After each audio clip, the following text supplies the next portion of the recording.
What's going on, people? Welcome to the live match reaction. Man United 3, Palace nil. Shambolic, embarrassing result and performance as well from Palace. And we're knocked out of the Carabao Cup, as a lot of people expected, even going into this game. But as always, we'll be answering your calls throughout the show. So make sure to leave down your comments in the comment section down below. Leave a like and subscribe, people. Let's try and make something positive out tonight, because honestly, today was absolutely awful. The line also open now, where you can call into the show to have your say on the game and whatever is on your mind. Today, I didn't expect Palace to win. I said in my prediction yesterday as well. I don't think anyone really expected Palace to get a result against Man United. But what I did expect is Palace to put a fucking effort in. An effort. I wanted an effort. We started this game with nothing. In the first half, 0 shots on target. We didn't try. If we was never going to try, then why on earth did we step out on the pitch today? Because I'll be honest, yes, this squad does have injuries. And I don't think the blame is all on Roy Hodgson as well. There's going to be different things to talk about today, because today kind of exposed those people that's running the football club as well. Those people running the football club and always caring about their pockets. As a fan, I'll be honest, I don't give a toss about Steve Parish, Tex or Blitzer, how much money they make. Of course, they're going to think about it. It's their money. But it feels like this club, year on year, the only time we had a bit of ambition was under Patrick Vieira, when we signed Elise, Gehi, Eze. Year on year, we just on this 10-year Premier League thing, and we just want to stay up. And you can see by our squad again, weaknesses in our squad. Our squad looks absolutely, it looks awful. But some of the players that played today, you expected them to do a bit better as well. And that's where it goes down to Roy Hodgson for me today as well. It's too negative. We have this mentality, and we saw it last year under Roy as well when we faced Spurs. Look, Man United are a club that's not doing well right now, on and off the pitch. They're struggling.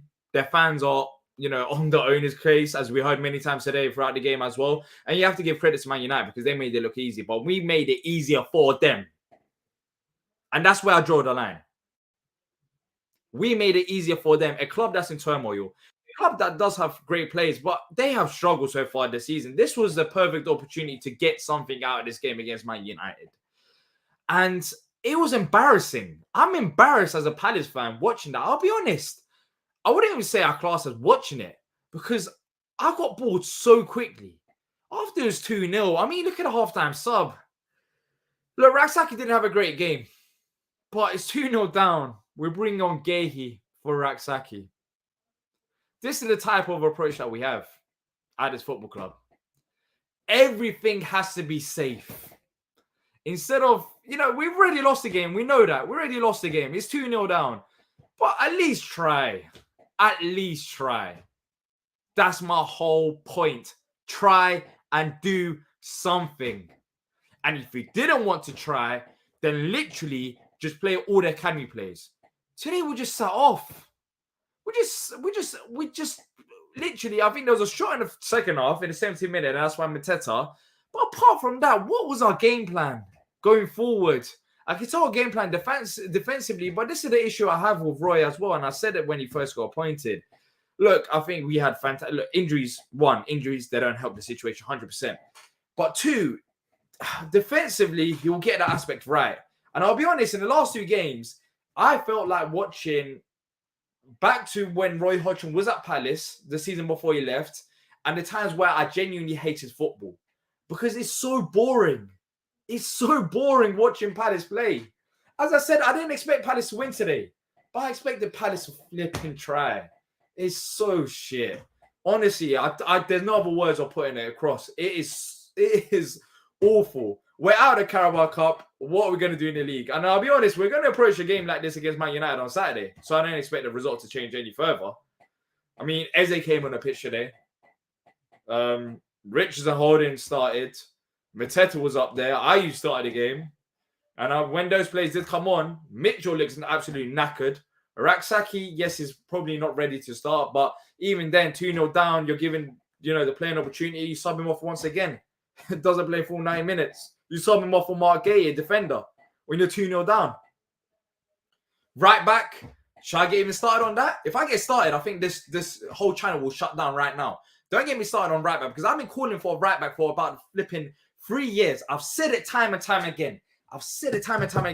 Just because we have 2 right backs at a football club, it doesn't mean they're good enough. We've neglected that position year on year. And today, 2 of the goals where they come from, yes, maybe for the first goal, you could have picked up the defender running into the box. Nathaniel Klein gets bodied by Garnacho for the first goal. Third goal, once again, Nathaniel Klein easily beaten. Nathaniel Klein and Joe Ward, with all due respect, shouldn't be Premier League starters. And we saw it today. How many other teams did they get into? And that's when you look further from Roy and look at the owners at the football club. What on earth did they want? What do they want with us? What did they expect from us? As a fan, I mean, I expect us to try and push forward. I have a plan. What is the plan? What is the plan, people? What is the plan after the season? Because we're back to square one. Roy Hodgson out contract. Most likely going to lose a few of our star players. And it's over and over again, the same cycle. This year, we took the liberties out of Roy.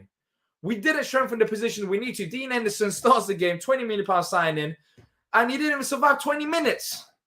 That's about £1 million. It's more than £1 million per minute that he's played for Palace so far. And we neglected to bring in another forward when we know that we need another forward. Why? Leaving this game, coming to full time, I asked that question to myself. Why? Why did I even bother watching this? Why did we bother as a team going out there on the pitch? Why?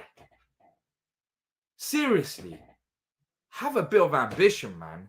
I just feel like we're just taking the liberties out of from the owners. Literally year on year. But look, the lines are open. I'll go through some of the comments as well. Sorry, people. I know I went on a little run, but I'm just bored. I'm genuinely bored again. I'm bored of Palace. It's embarrassing. It's embarrassing more than anything. One of the most embarrassing halves of football, that first half. Second half, was it any better with the players that we had on the pitch? No, not really. We look clueless out there. We looked absolutely clueless. All right, let's bring on the first guest today, which is going to be Chris. Chris. Hey, mate. Oh, here we go. Sorry, my stream is playing about. 3-0 defeat in the Carabao Cup. Talk to me. You probably heard what I said. Embarrassed, shocking. There were one positive, Jack Reed award, I think. But apart from that, Chris, I'm honestly lost for words. I don't know why I bothered to watch that. It couldn't have gone much worse. Like the lineup he chose, the injuries we picked up. So like as you say, Gyro looked half decent. About the only one you could probably excuse. Mitchell just looks like I know he's a footballer, I know he's an athlete, but he just looks so exhausted. The only good thing about that is his form is so bad average that he won't get picked for England, because if he got picked for England, he'd get injured and then we'd be super screwed. So apart, you got Gyro's only positive, Ozo came and did okay, and that was it. I don't understand what he was doing. It wasn't even like an old Roy performance. Like, I don't disagree with you, like not much, but that was like fucking Holloway or something. I don't know what was going on there, because there's no organisation. And Casemiro started running the show, and the difference was that Van der Beek had the sense to come on and think, well, I'm not going to play on Saturday. I'm going to go and try and wipe out their better players that's on the pitch and just go for Eze, etc. There's nothing in them at all. There's no closing them down. Just it was a shambles. I did try and watch it, but it was hard. I was distracted by anything else I could be distracted by. Same. So same. Literally. I did a job application off. But literally, I don't blame you. And it goes. Yeah. I don't think the Fulham game was as bad as this one, of course, but last 2 games have been boring, in my opinion, anyways. But this game, like, it was another level, because Man United didn't have to go out. They didn't even have to go in first scare. Forget, like, they was playing on neutral. They wasn't even in first scare. It was so easy for them, and we made it easy. Yes, of course, they have a few talents on the pitch, but we just, I honestly don't know, Chris, what our game plan was. Like, that's the most frustrating thing. I was looking at I was just thinking, Casemiro, at least he'll be knackered for Saturday, but in all honesty, we wasn't even having to run. He was just jogging past our players and just like taking the piss. And I was like, I say, even that, like, slight positive, I can't use that. I was struggling so hard trying to find something good about that, and I just couldn't. The subs were a bit bizarre. I know 2 were enforced, which is why I think it's probably the first time Roy's actually made 5 subs. But like I say, being on Gahey for Raksaki, he had a bad half, but you can't just write him off there and then like give him a bit longer. He's been sat on a bench every week.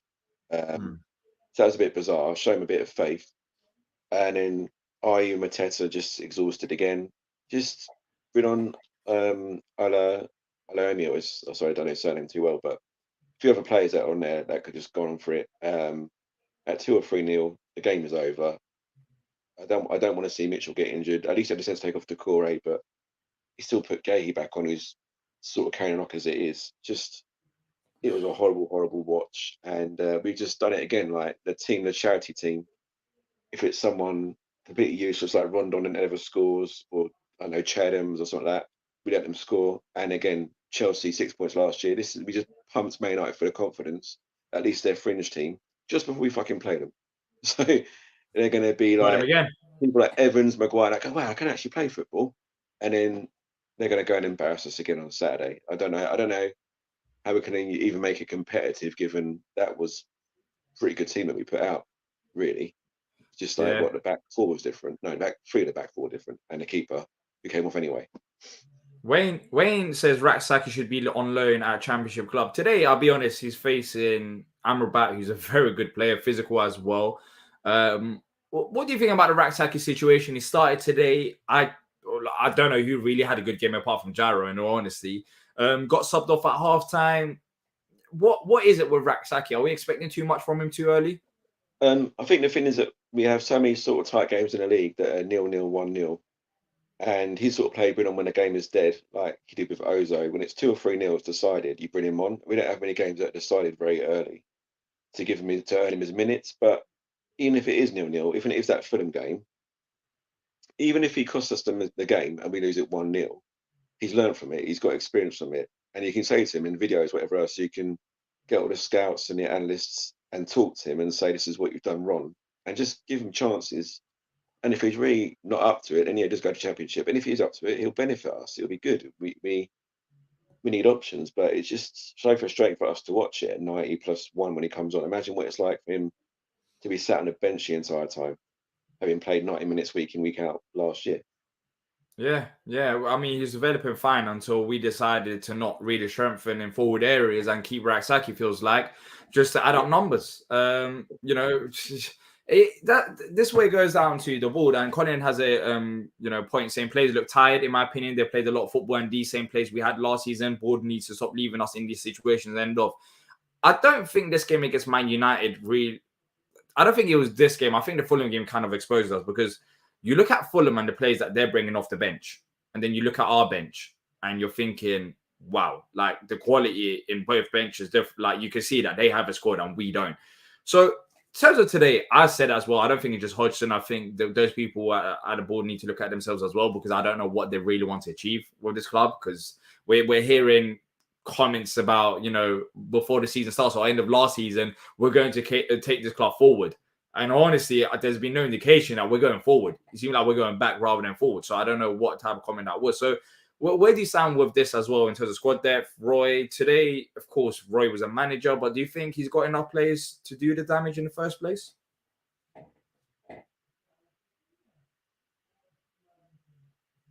You there, Chris? I think Chris was in shock by my question. And it's a perfect time to freeze as well for Chris on screen. We'll try to see if we can get Chris. But Chris, you back? Yeah, I don't know what happened there. Sorry. Yeah. No. Did you hear my question? Yeah, Chris. Yeah, Chris's internet has given up. See, Parish has hacked him. You keep jumping in and out. Hold up. Try now. Third time lucky. Let's see if it works now. Okay. So now, just saying that it's not all Roy's fault, but he should have enough experience and imagination to do something new, something better than he gave us today. But fundamentally, it's just a lack of investment. And like you point out, if teams like Fulham have overtaken us in a season or two, then there's no excusing it really. We've got to. Yeah, I think we lost Chris. It's been jumping. I don't know what the structure is. Chris, yeah, you keep jumping jumping up. I think your connection is giving up. Right. But look, thank you for coming on tonight, Chris. Really appreciate it. Yes. Take care. That's Chris having his say. If you want to have your say, you can click on the pinned comment to join us live tonight, as Palace have lost 3-0 to Manchester United, and there's a lot to talk about today. Not in terms of attack, because we barely created anything, but in terms of what is going on. with the club right now. A lot of people are frustrated. I want to bring up this comment from Georgie. He's a Leicester City fan, and he says the following. He says, mate, what was that from your club tonight? Resting place when you're 10th in the league and nothing to play for but the cups. And I think a lot of Palace fans are asking similar questions. Like, what was that tonight?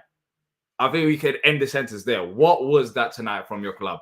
Because I think that pretty much sums up how majority of us, well, me, that's how I'm feeling after watching that game. Let's bring on Henry next. Henry, defeat against United 3-0 in the Carabao Cup is never going to be easy, but geez, we made it way easier than it should be for United. Mate, that was so dead. That was the worst game I've seen in a. I was actually falling asleep watching that. Genuinely.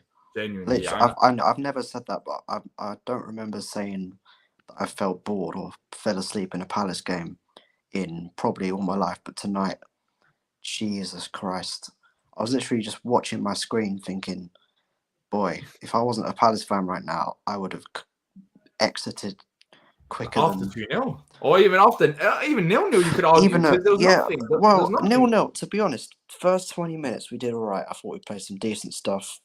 We sort of. Oh yeah. Henry, your camera turned off. Yeah, we were all right, but after that it was nothing. Let's be honest, we were toothless. And that substitution to bring Raksaki off for Guehi is one of the worst I've ever seen. I mean, why is he bringing on our first choice centre back for? Why is he doing that? It's just unbelievable. And he brings Hughes on and Eze on as well, and he's the one complaining about injured players, and he's literally bringing our first teamers on when the game's already lost. What's the point? I don't get it. It was just unbelievably poor tonight. I'm actually amazed at how bad that was. Look, I said it when Roy first joined, and these were the questions that I was wondering to see what he does. Will we play the same football as we did towards the end of last season? For me, injuries do play a part 100%. But last season, Roy said it as well. I think Ayew gave credit as well to Vieira. It wasn't great in attack. I'll be honest. It wasn't. We didn't win a game in like 3 months. But the fundamentals, even in possession, that was going to be interesting to see what happens this season, because, you know, all that work from Vieira will slowly fade away naturally because he's not a manager anymore. It just looked like old Roy Ball tonight. It really did. Like, there was no ideas in the team at all. And, you know, it was just... It's literally like... Do you think it's a mentality? Look, he always talks about these big teams, and he has, of course, Man United is a big club and was never going to be favourites regardless of what manager we have going into this game. But do you think it's just a bit too negative from him? Yeah, of course it is. These games? I think it's too negative. I think he's been dealt a bad hand and he's been shortchanged by the board in terms of a lack of investment in the team. But I also think he could have been a lot more positive in his approach tonight. And I'm very disappointed in the fact that we didn't just... I mean, he talked before the game saying that, you know, I don't have the players to attack it. I want to go for the cup, but I don't have the players. Well, he didn't show with his tactics that if he did have the players, he would have gone for it, in my opinion. I mean, it's worrying. I mean, the only good thing I can think of about tonight is we didn't have any injuries from our outfield players.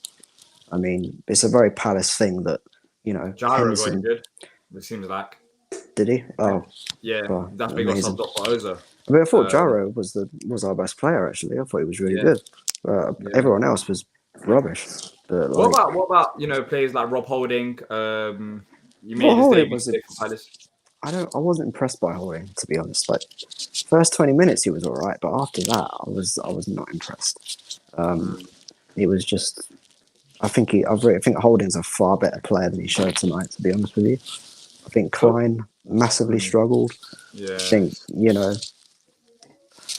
Yeah, I mean, Nathaniel Klein, the less I speak about Nathaniel Klein, the better it is. And it's not on Nathaniel Klein personally, but it's just on a right-back situation. It's just tiring because I've said the same thing for ages. I've said it. I don't know why we've avoided that position. We've just avoided and acted like it's not an important position. 2 of the goals, I think the right back could have done much better to avoid it. So it is what it is. I mean, we're not going to sign another right back until at least for January, anyways. Yeah, it's ridiculous. I don't think we will.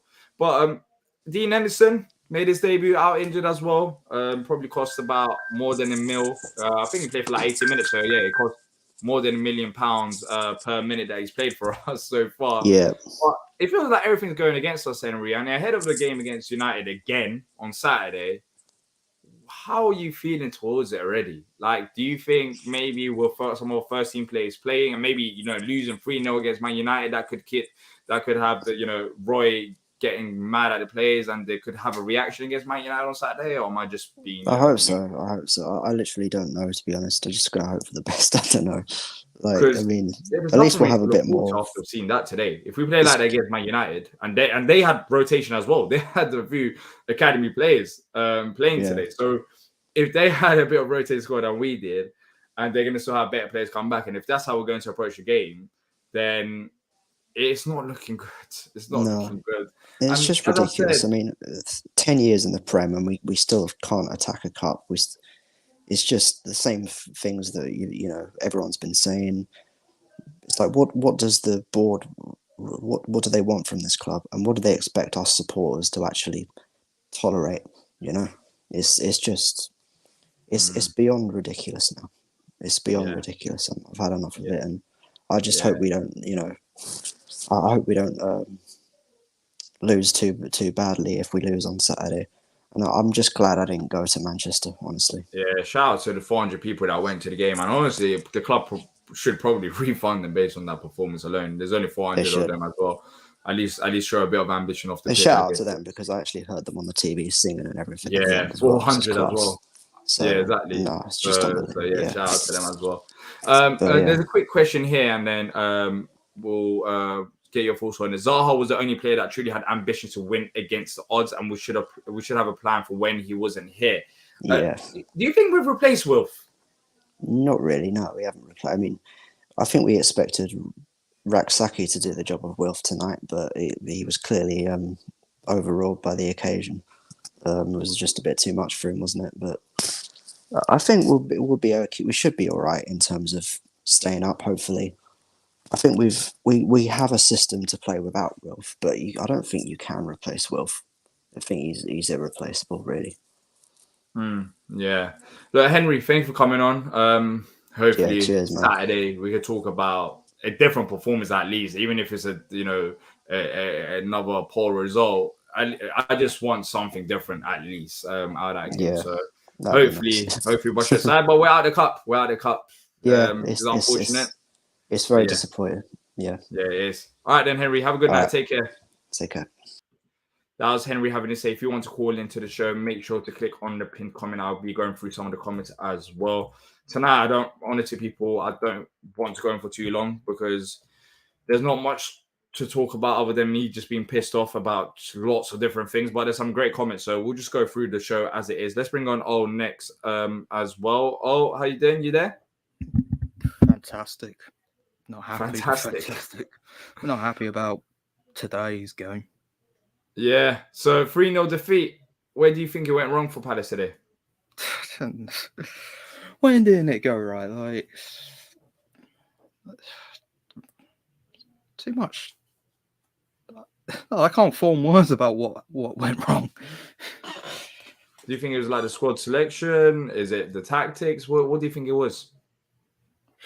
I get he was going to rotate the squad a bit, like give Henderson a game, because if he didn't play, what's the point of splashing 20 million? I mean, that's paid off right at the moment, getting injured, and then it's funny, as soon as he gets injured, that's when all the floodgates open. In my opinion. Yeah. Do you think that was a change of factor in the game then? Because interestingly, after he did go off, I thought Sam Johnson had a few saves to make, but I'll be honest, I don't know about you, but I was a bit surprised by Jordan Ayew even today. He's known for tracking back and being very solid defensively. He was the captain of the side today, and I'll be honest, especially in the first half, his tracking back was awful. He didn't have no support to Mitchell, and Mitchell was exposed a few times, and there was not much he could do when he was faced on 2-on-1 situations. Yeah, it's not a standard Ayew performance like the Ayew from old.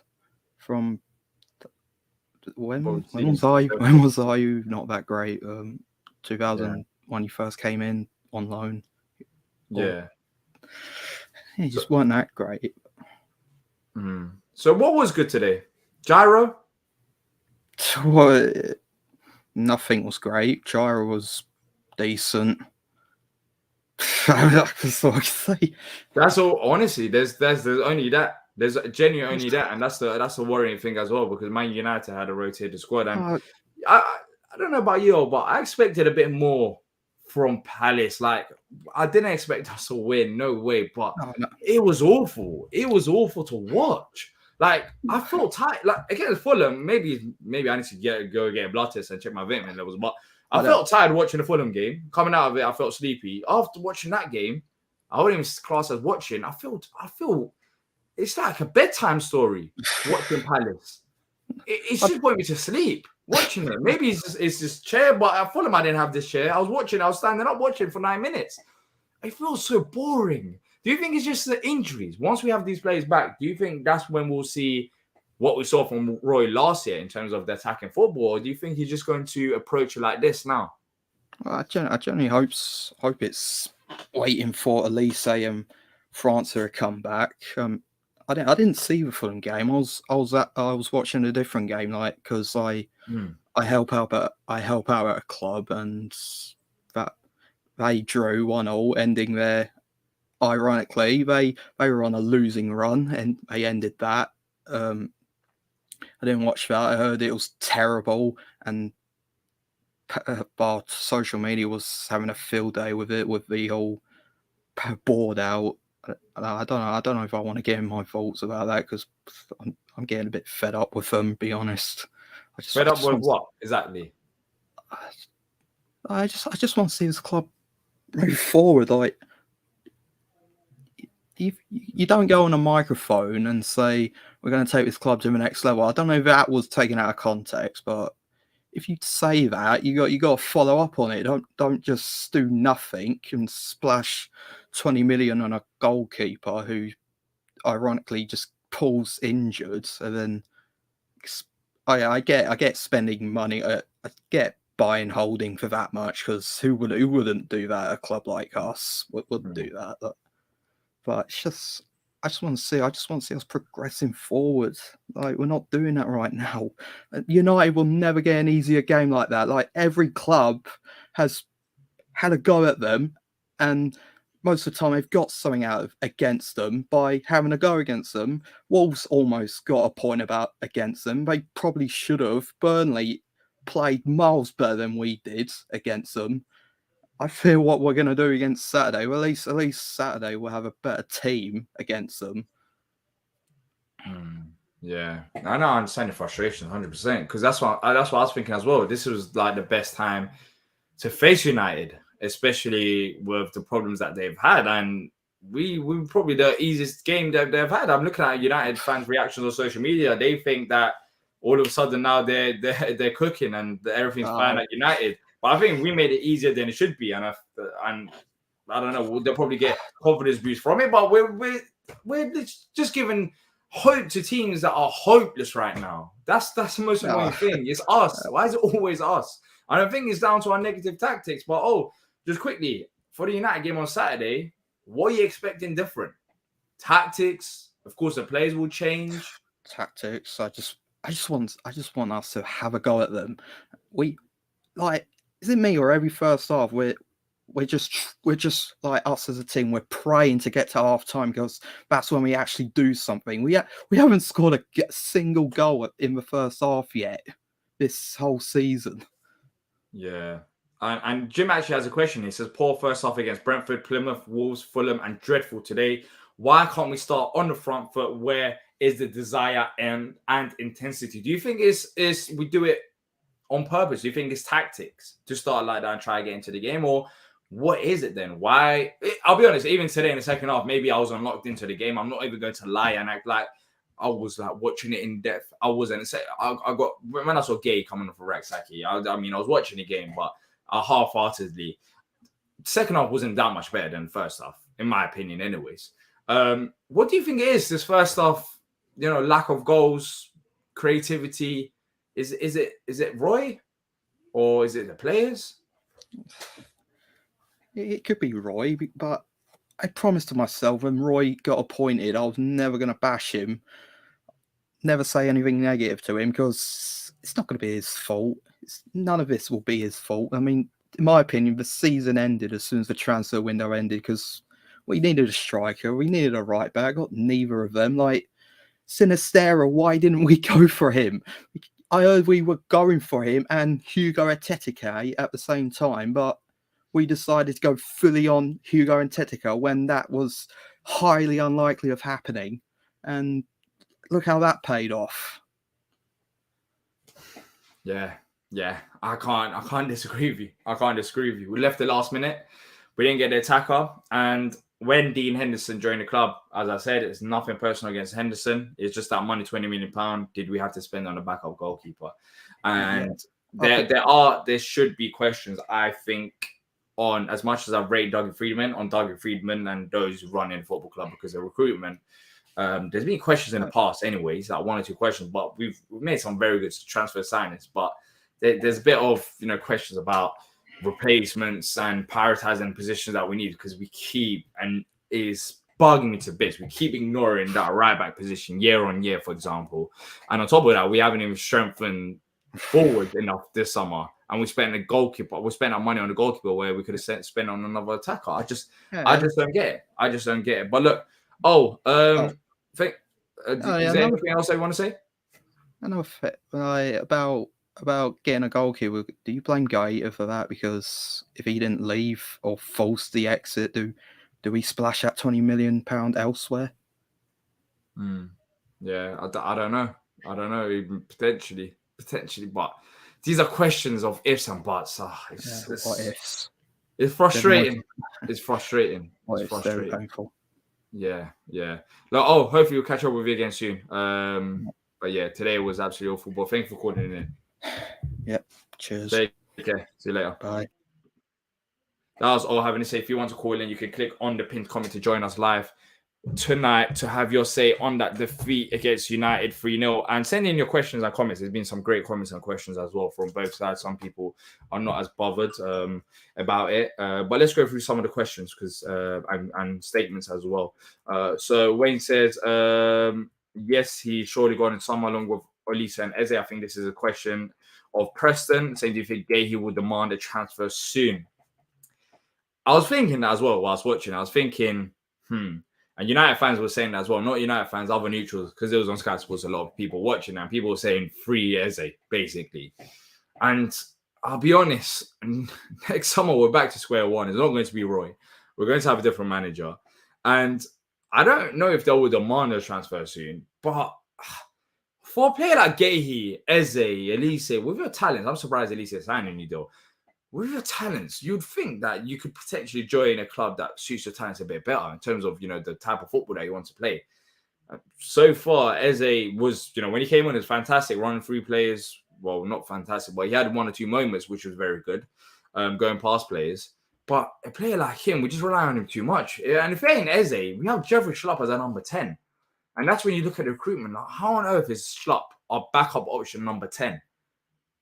He's not a number 10, first of all, to begin with. And 2, he hasn't even been good this season.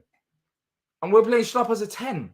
And I think the reason why it is, once again, for defensive reasons rather than attacking reasons. And it reminds me of the time when, Roy was talking about Benteke, for example.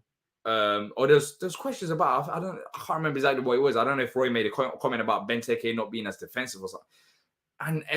And I remember thinking, what on earth are we flipping? We're struggling to score goals and we're talking about our striker not being defensive enough. And I think that's a problem. It's that defense first mentality. And he has worked to an extent so far this season. Before the international break, things were going well. But the last 2 games, ever since the international break, it's just been poor. And before we didn't have Olise still. We're still missing some of these players. I guess Lerma's a miss. But can Lerma make this much of a difference to the Palace side? Maybe so. But I just think I expect a bit more. Even if Lerma is missing, Eze is still on the pitch. and we're still not creating enough. We just gone just so negative all of a sudden. Quinton says I turned Sky Sports off at 7-0. Iguad Football says that 3-0 we should just put on Oza, Ola, and Malcolm. We could be in huge shit soon, says Colin. Next level in how many years? He'd not say. Progression costs money, and yeah, it costs investment. Let's just say that, because these owners, they do have money. Let's not act like they don't. Maybe Steve Parish doesn't, but Harrison Blitzer and John Texer, they clearly have money. So it's about all of them being on the same page and investing into the football club rather than treating it as an investment. Right now, that's what it feels like. It just feels like it's about keeping the club in the Premier League, not really pushing forward based on transfer activity, and then, using advantage of Roy that is going to keep us in the Premier League anyways. And what it does is it protects the assets, and that is a club. It's a business for them. As long as the club doesn't go down, and whilst that's happening, we build a new stand, the value will naturally go up as a club will generate more money, better stand, and I suspect some of these people will be selling it then. It's just, once again, it's their investment decisions, and I hear it from their perspective. But as a fan, I don't care about that. With all due respect, I don't care about your investment. I'm a fan of this football club. I want this football club to be successful. But this club cannot be successful if we have owners that are on a different page, which is the case right now. No one can deny that. If John Texer's coming out publicly and speaking about, I kind of regret giving Steve Parish the power that he's got, that's very honest, but that's also very worrying as well. They clearly don't. They're not on the same page, and that needs to be solved sooner rather than later. I'm just tired of it. I'm tired. What type of objective can we have when the owners don't know what they want in the first place? One owner wants another thing. Texer wants, I guess, more control. Parish wants to be more self-sustainable, and he's the one that invited all these people on board. He's the one. Texer didn't just magically come. Steve Parish was. Harrison Blitzer, once again, they've had the investments, but Steve Parish, is the one. I don't know if they didn't have the discussions or not, especially with John Texer. I think Harrison Blitzer and Parish, they get along, but with John Texer is confusing. I mean, what is this all about? Mike saying, I bet Willie's 4-0 Saturday. If you can't win a game, play Palace. Wesley's saying, I bet we stuff them Saturday or get a draw at worst. They're not a good side. We just made them look like one with all the changes, says Wesley. Interesting. On his question, would fans rather we start front foot, use all our energy and lost every game in the second half? I don't think that's always the case. I mean, we can't even say that when we don't even play in the front foot. If we start front foot in games and we start losing games in the second half, then I'll say fair enough. But we don't. So I don't think we can even make that statement. If we haven't tried it. It's negative in the first half. First half compared to second half, I even expected goals. They showed it today on Sky Sports. It's a whole different side. Today in the second half, we weren't that great, but second half, I think, is 7 expected goals. First half, 2. And there's a big difference there. So why don't we try in the first half? That's the question. Why don't we? LG says, lad, cheer up. It's a Carabao Cup against United away. We've made first team place missing. If you thought we're getting anything, you're following the wrong club. It ain't end of the world. LG, with all due respect, I disagree with you there. I don't think anyone expected to get a result against Man United away from home. That's not what people are upset over. Well, me anyways. I'm upset over how we approach the game with the plays that we have. We still played a few first-team plays. Decore was on the pitch. Hughes was on the pitch. That's been on midfield too since Lerman's been out. Ayew started the game. Mateta's been on form so far this season. Mitchell starting left-back. Dean Henderson, £20 million, backup goalkeeper. Of course, he went out injured. But Richards, international. Holding was playing at Arsenal. It wasn't a bad side, but damn, we were so damn negative. We were negative. We were crazy negative. And we gave them so much respect. I think United were in shock. So it's not about losing the game against Man United why people are upset. Well, me anyways. It's the way that we approach the game. If we was going to, play like that, then we should have just stayed at home. We should have made sure the fans stay at home. Because I don't know what the fans travel for. For what? One shot on target. How many shots did we have in that game? Let's go through some of the stats. I mean, Man United are not a good side. They're not as good as people put them out to be. They just beat Burnley 1-0. Bayern game, they weren't that great, but of course, offensive Bayern Munich. Brighton done them. Arsenal done them. Forest. They narrowly beat Forest at home. Tottenham beat them. Very lucky against Wolves. Man United, there's been no game this season. This was Man United's best game so far this season. And what a coincidence is against Palace. No game this season, Man United have had an easier game than against Palace. Why is that the case? You can blame injuries, but I think it's just the approach. We just have this mindset. Roy just has this mindset of, oh, it's a big, it's against Man United. Man United had rotations as well. We're facing Man United. We just have to be negative. It's Man United. Why?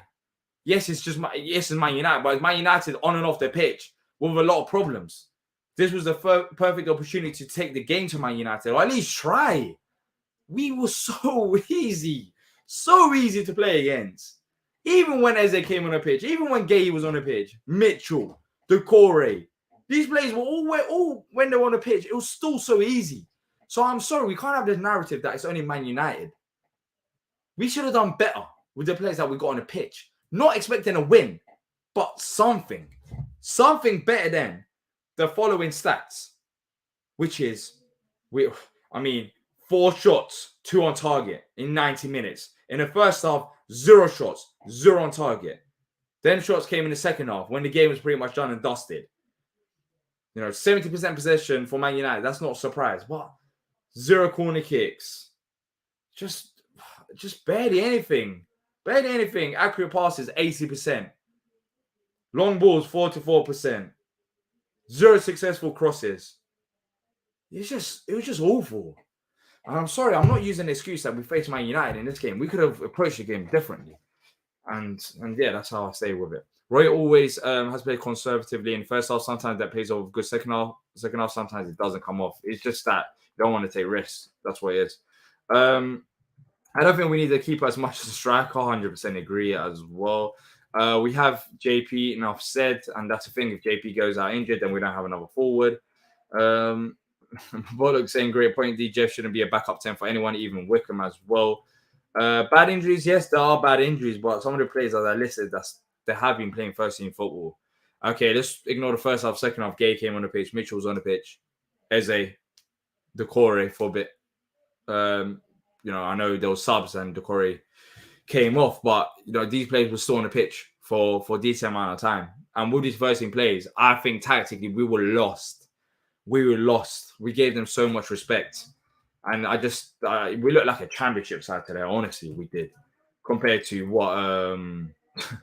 what's been happening with flipping Man United so far this season. Even Burnley did better versus Man U.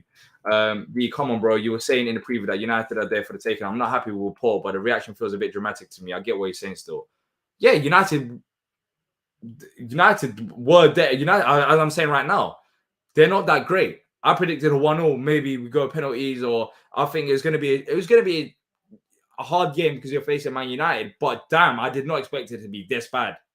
It was bad. I'm sorry. It was so bad. We made it so easy for them. Nothing. I agree with them here. Exactly. Made it far too easy. Fraudsters. No fight. No shithousery. Nothing. Sometimes I miss Neil Warnock. And that's what it is. It's not the case that we lost. I did not expect us to win. It is the manner we lost. In a cup game, we should be taking the Carabao Cup more seriously. Look, the 3 teams in the league, they're piss poor. They are piss poor. It's very unlikely that we'll go down. If we go down, damn, that will be crazy. So I expect us to put a bit of fight in the Carabao Cup, especially when we do have a few first-team players and have experienced players like Rob Holding and Chris Richards as well on the pitch. That's what it is. And Mike, exactly, just a bit of effort would have been nice.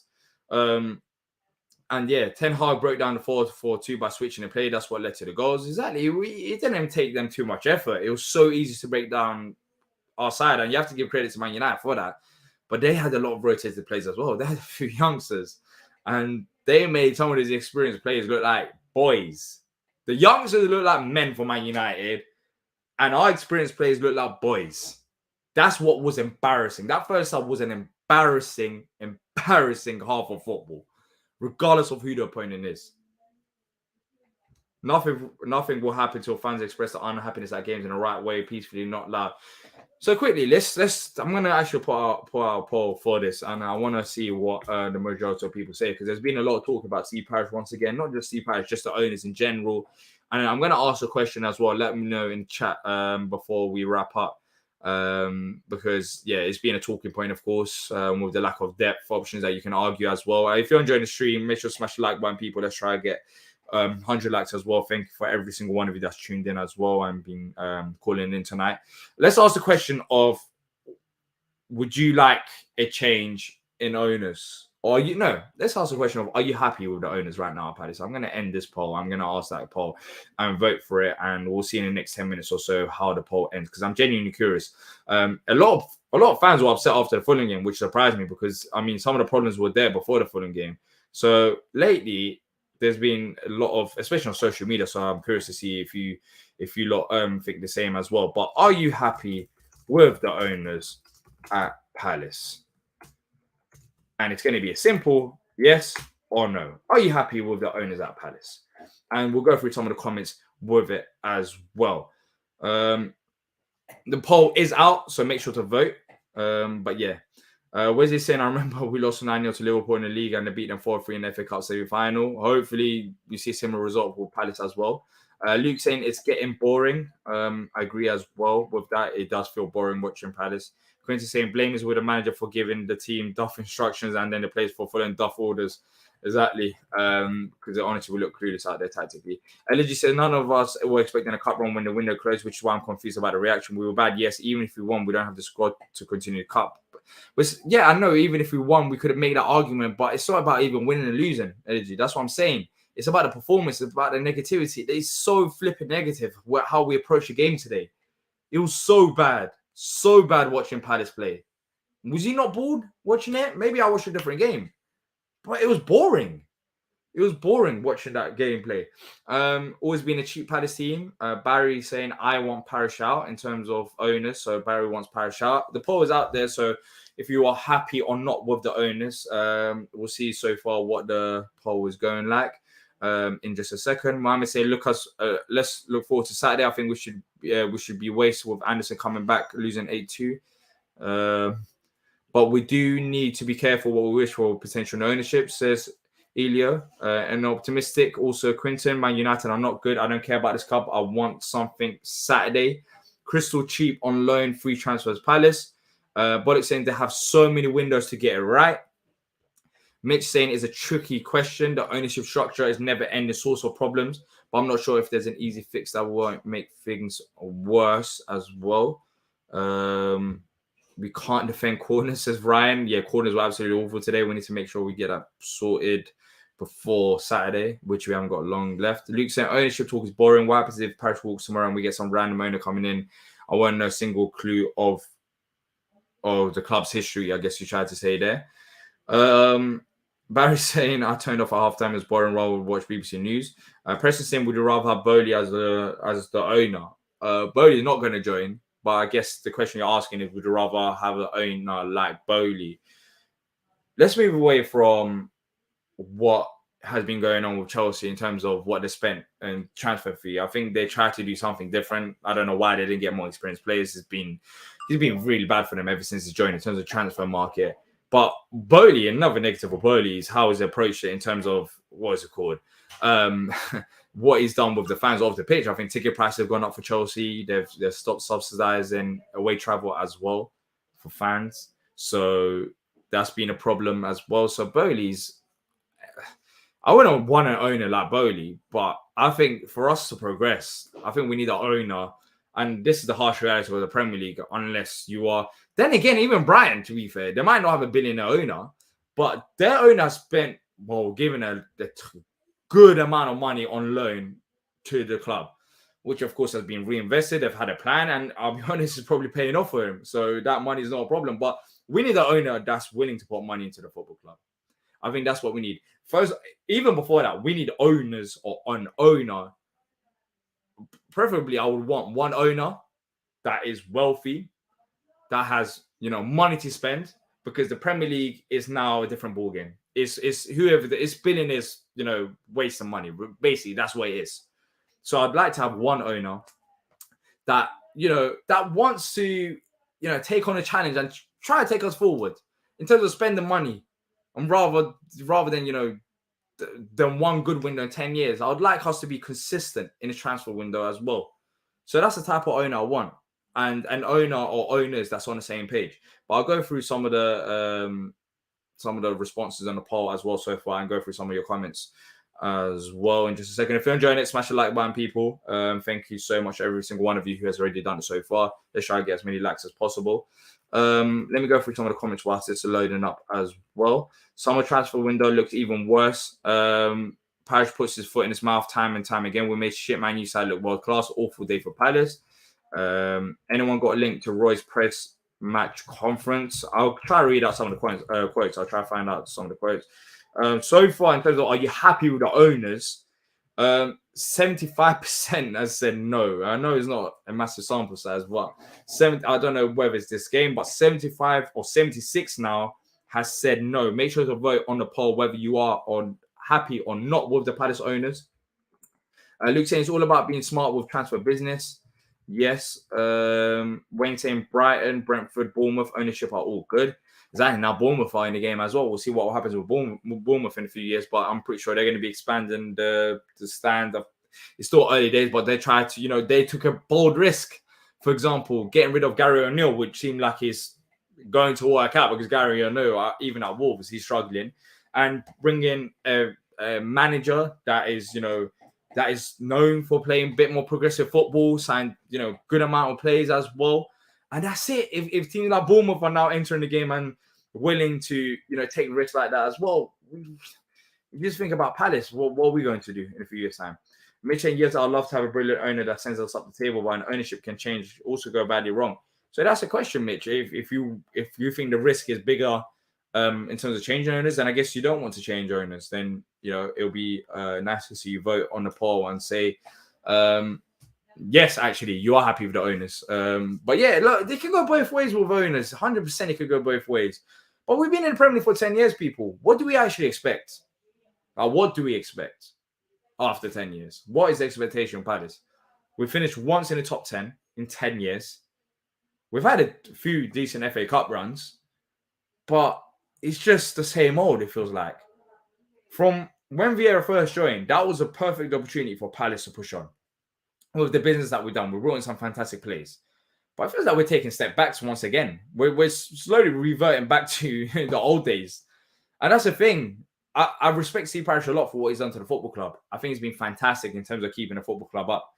But I think every person has limits. And I think Steve Parish might have found his limit in terms of just staying up.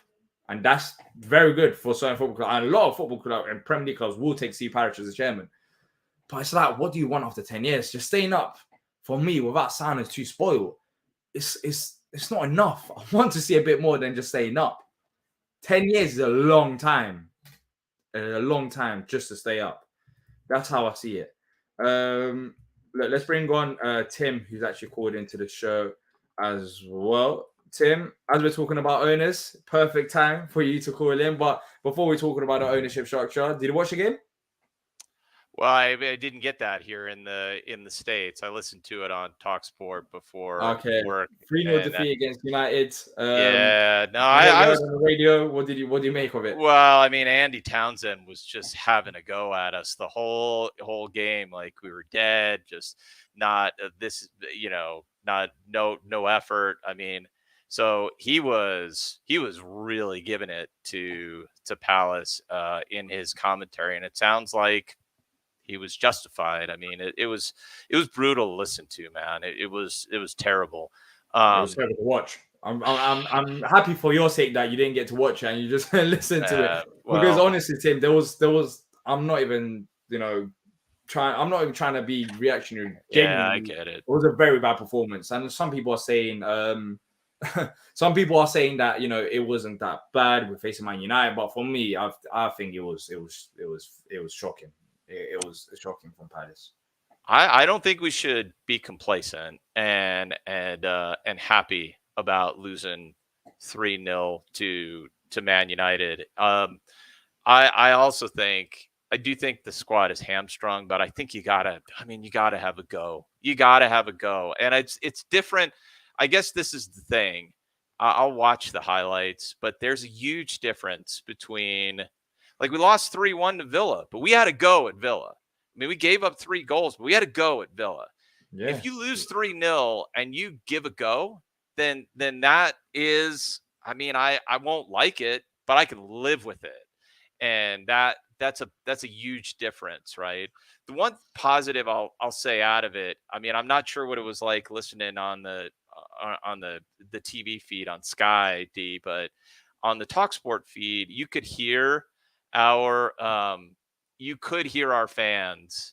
I mean, God bless the Homesdale fanatics, and they don't give up. And the team may have given up on the pitch, but they don't give up, and they were still at it. Doesn't sound like there were very many fans there, but you could at least hear them in the audio feed. So, I mean, there are days, D, that I just hate being a Palace fan. And principally here, I mean, I don't know if you get it like this in the UK, but here in the US, I am surrounded by City, Liverpool, United, It's the same as Tottenham, well. Yeah. Chelsea. I am surrounded by these people as the lone Palace fan in this group that we're in. Sure. So there are days where I just absolutely hate it, but then I have moments like that. I'm like, you know what? I'd rather have this. I'd rather have this community, and it sucks, and I hate it when we have days like this. But you know what? It's real. I still love the fans. I still love this community. I still love this club. But days like this are just brutal. I hate days like this. It is. It's really bad because it's not even cup run. Like, I don't think a lot of people expected us to beat Man United. But of course, as a fan, you always have to have a bit of hope, right? Of You course. have to have a bit of hope. Maybe we could go to penalties, have a 0-0. But I mean, Tim, you didn't get to watch it. You was listening to it, and you can hear what Townsend was saying. And I don't know what exactly he was saying, but if he was getting onto Palace, I think it's 100% right to get onto Palace based on what I saw as well, because the way we approached the game was just awful. I mean, in the second half, 2-0 down. Raksaki, who I don't think had a great first half, then again, who really did, gets his start. He's subbed off at halftime. We're 2-0 down away from home. Now, correct me if I'm wrong here. He got subbed off for Mark Gay. Is that right? Yeah. Exactly. That doesn't make any sense at all. So I think once again, this is a problem that I've had with Roy in the past, where he made me genuinely hate football. I think we've had a great start to the season, but sometimes he's just too negative. Like, he wants to make sure we don't concede a goal before scoring a goal. Well, the problem is we've already conceded 2 goals and we go 5 at the back. We even get more defensive. So it was basically just wrap up. And on top of that, it was confusing because we bring on Kate for Raksaki, but then we still bring on attackers like Eze. Why would you even risk Eze if you think the game is done? It's just confusing stuff. It's like, what do you want to go for the game, or do you want to hold back this 2-0 lead and not concede more? Saying that, we did concede another goal with Nathaniel Klein, I think, at fault, and it was a bit too easy. But Tim, I mean, I know you spoke a lot about the owners as well. There's a lot of talk about the owners, the squad depth, ambition and stuff. Your stance has always been, well, pretty much that, it can always get worse with the owners. But today, in terms of the people that are, so far we have a poll. I'll get the poll.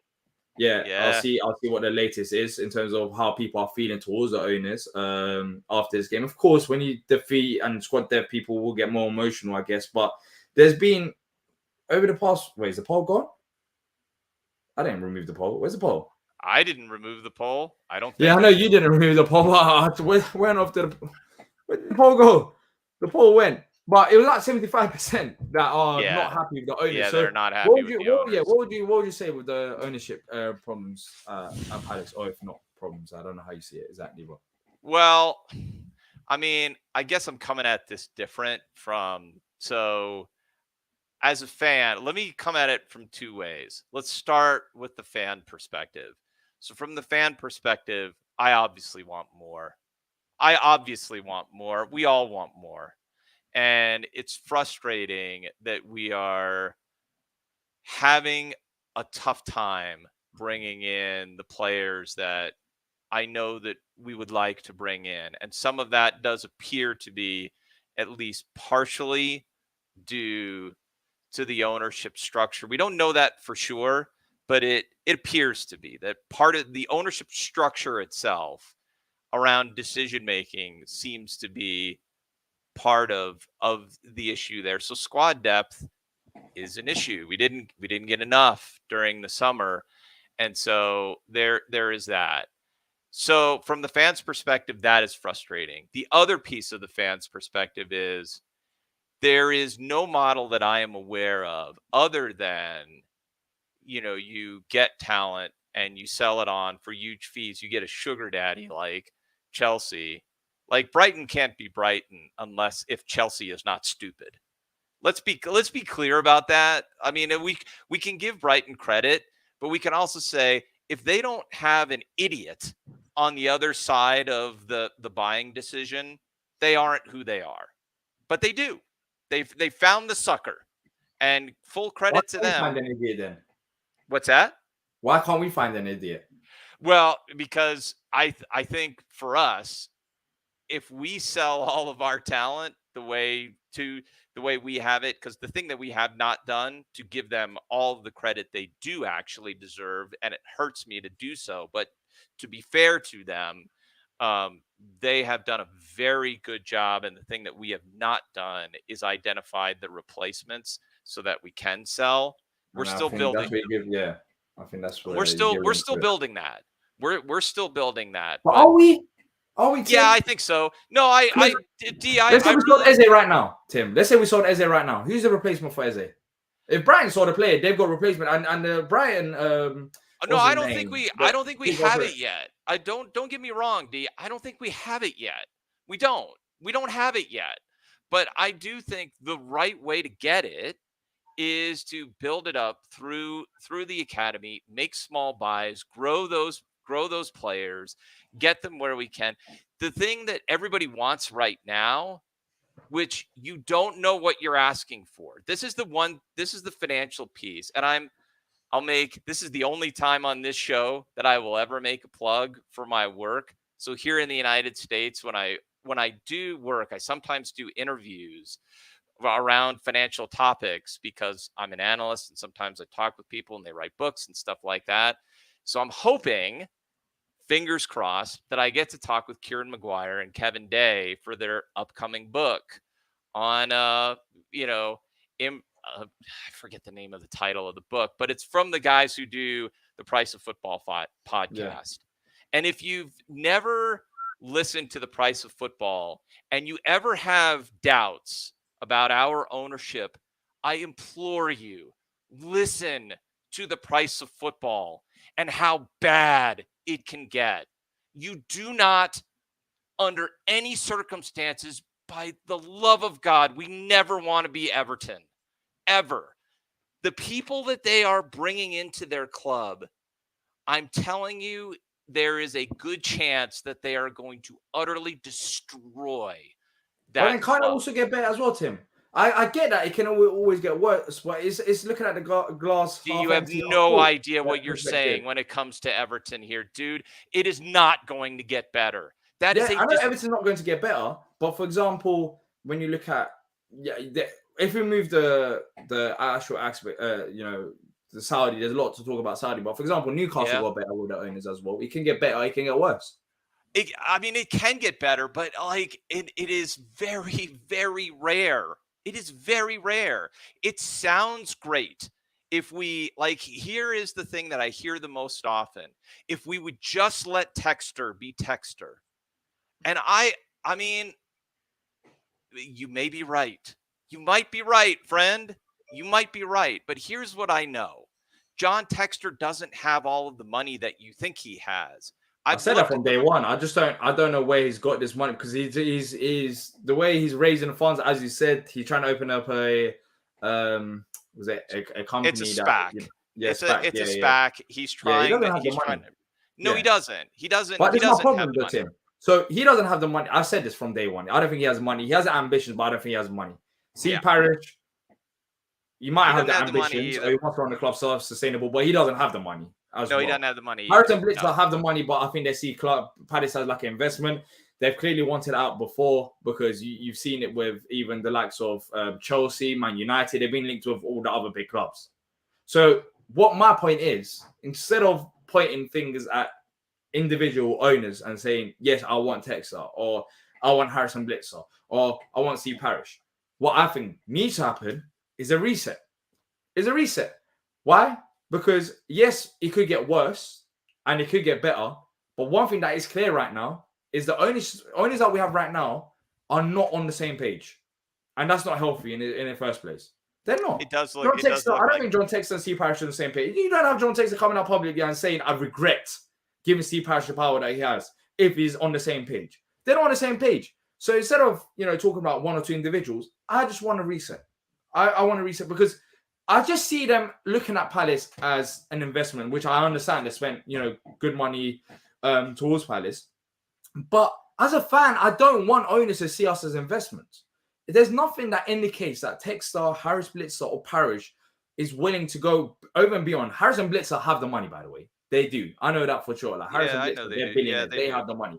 But I Sure. don't see no indication of them willing to spend it to grow the club because they're investors. They're not. I think what you need for a club like Palace or for any other Premier League club is billionaires that's willing to. I think a single billionaire that's just willing to come to Palace and have a project to try push this club forward, make a name for yourself. I think that's the sad reality of the situation. But long gone are the days of just you have to of course run the club properly, but money's a big factor. And right now with the owners that we have, I don't think any of them really want to splash any of their money because they just want to protect the investment as much as possible whilst we improve the new stand. And for me, I don't think building a new stand, which I think is going to be big, it's going to be good for us. But I don't think that reason alone is enough for us to just be this poor. How many transfer windows have we had since getting promoted in the Premier League? And how many of them have been good transfer windows? You can count them with one single hand. Well, it depends on how you measure it. I know what you're saying. It depends on how you measure it. I think if we were to measure the amount of dollars spent for the points that we've gotten on those dollars spent, we're one of the best in the league.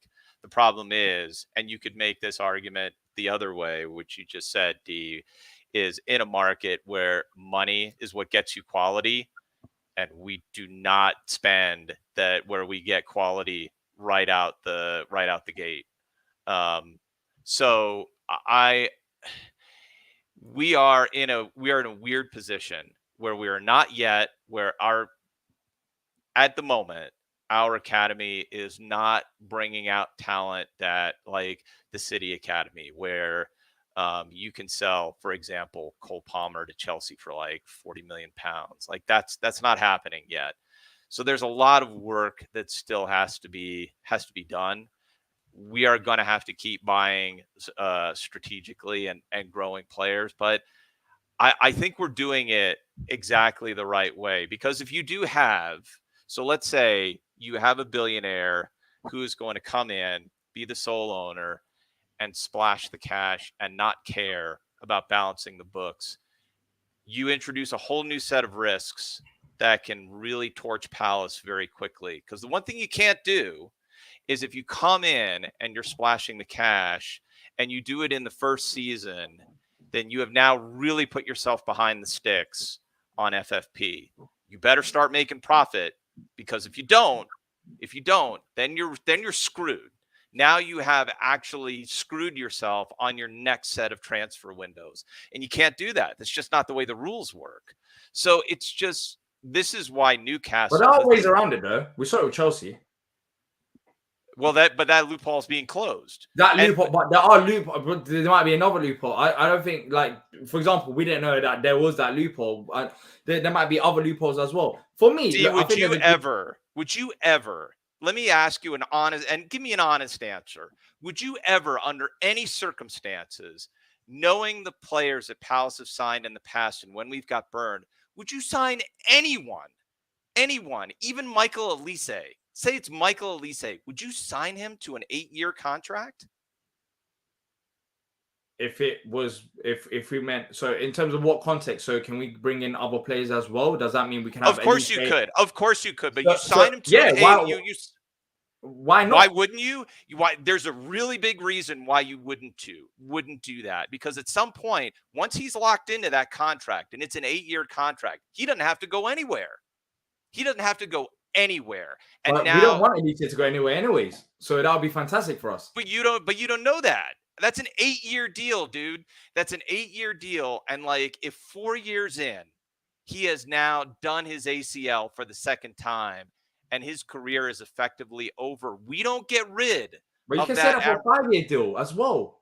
Or 4-year deal. We got Elise now on a 4-year deal. We can say the same thing. There's always going to be risks involved. But of course, the longer the contract is, there's pros and cons to it. A short contract might mean that Elise could end up leaving sooner and it could be a brilliant signing. A longer contract could mean Elise does his ACL and is on a 4-year deal. Of course, 8 is longer than 5. But that loophole is closed. But what I think needs to happen is, and there's 2 questions there that I want to actually answer.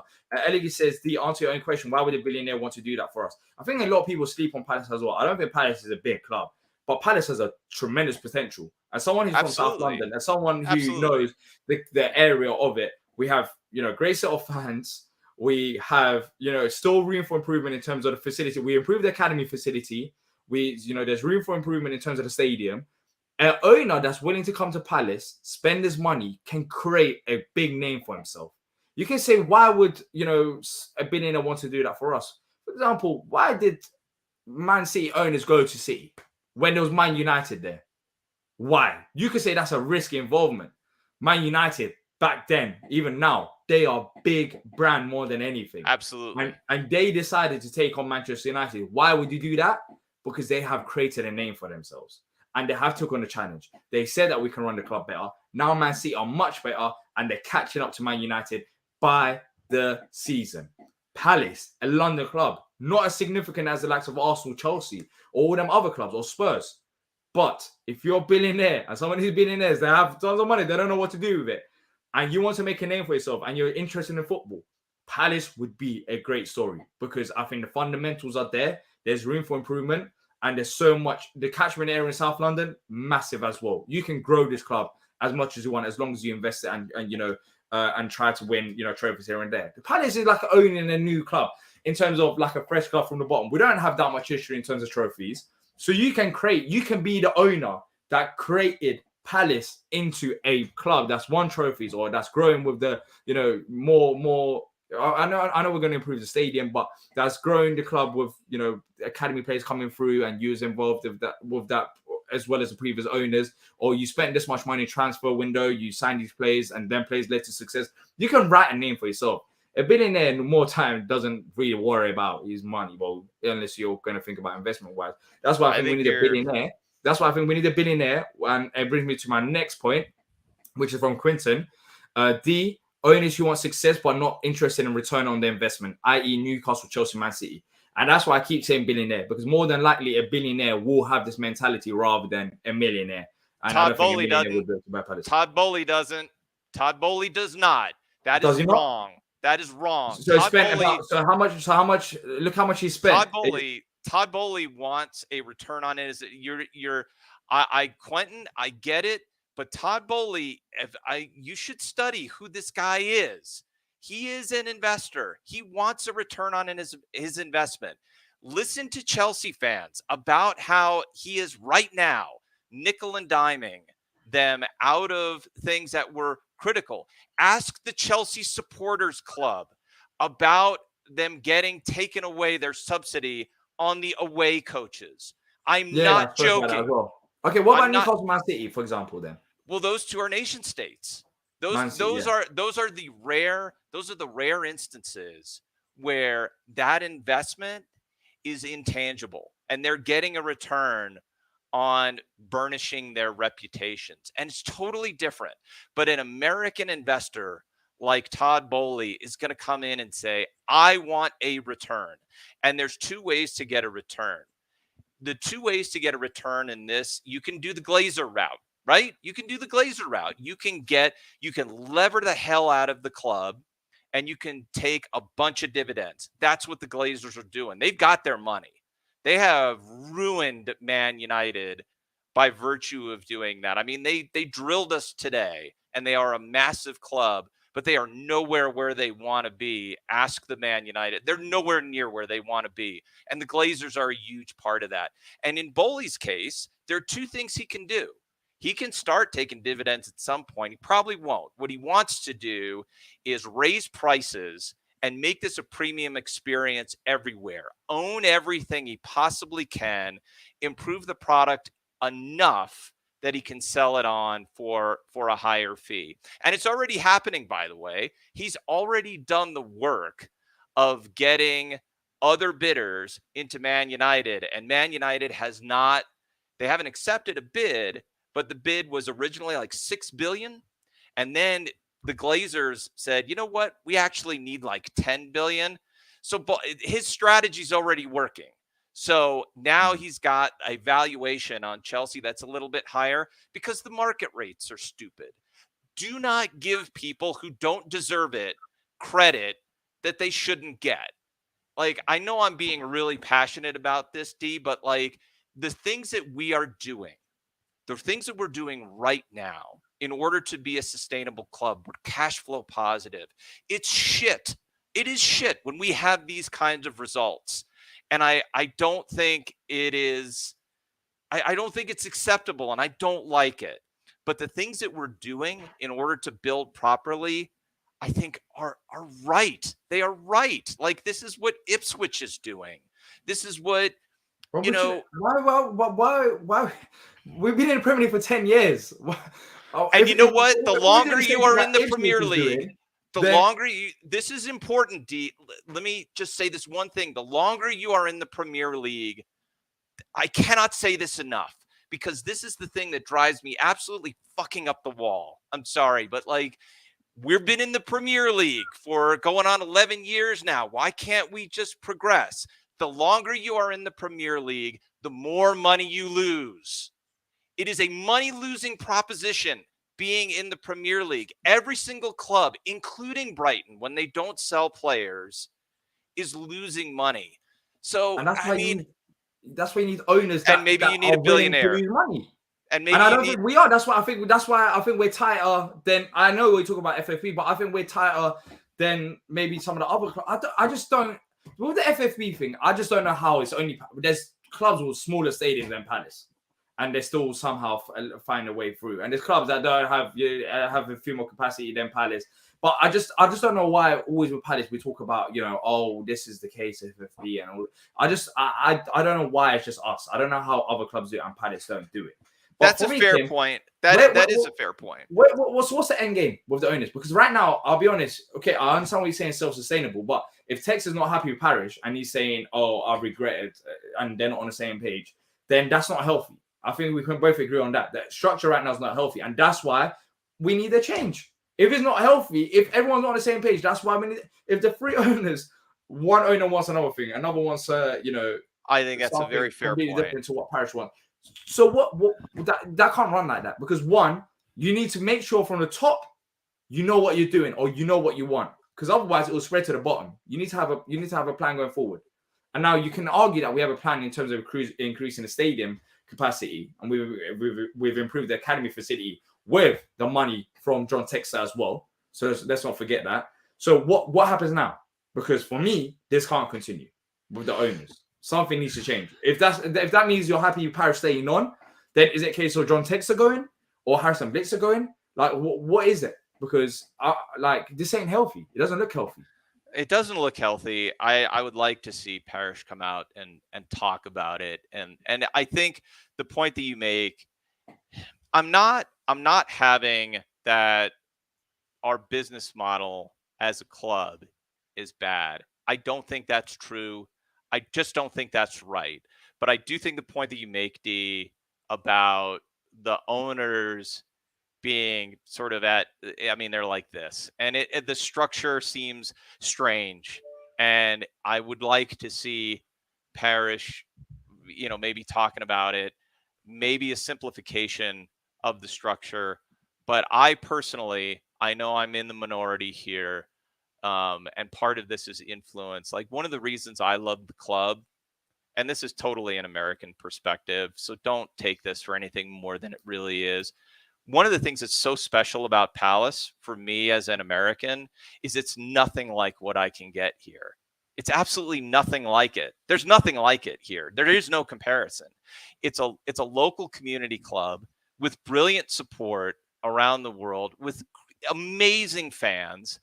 It has lots of great resources in and around its catchment area. It's a fantastic story.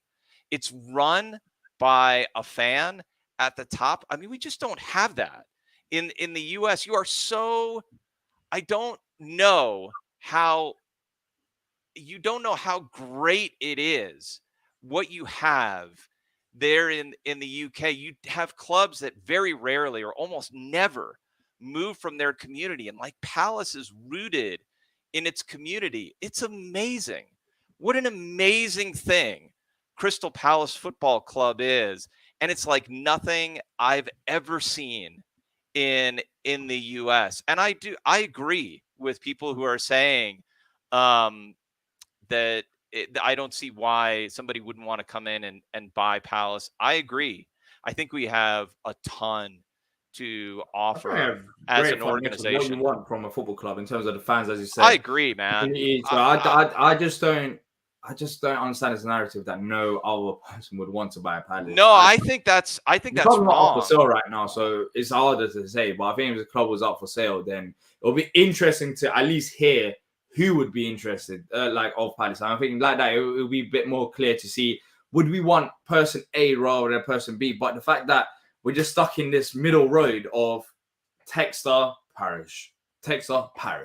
Oh, we want new owners, but we don't even know who the new owners would be. But if the club was maybe put up for sale, then it'll be a bit more clear. But then again, I don't think they'll put the club up for sale because I think they're waiting for the new stand. I think the new stand, as you said, will increase the revenues, probably increase. It'll do a couple things. It'll do a couple things. Investment as well. So exactly. So I think they will end up getting more out of Palace like that in the first place. So I think that's what they're waiting on. But then again, might be. I think at the end of it, as a fan, look, I don't care about your personal investment. I care about my football club. Absolutely. Absolutely. So that's what I'm looking at. The new stadium, I'm looking at as a fan. That's great. We're gonna have more fans in the stadium. That's fantastic. And of course, it'll bring us a bit more money. But I don't care about how the bigger picture in terms of the value of the club. Probably going up as a result of this. There's more potential at a football club. So look, that's all investment talk. As a fan, I want the best results on the pitch. At the end of the day, that's what matters. And a new stand could help us get that. But it's not a new stadium. That's the thing. It's a new stand. How much of a difference could it make?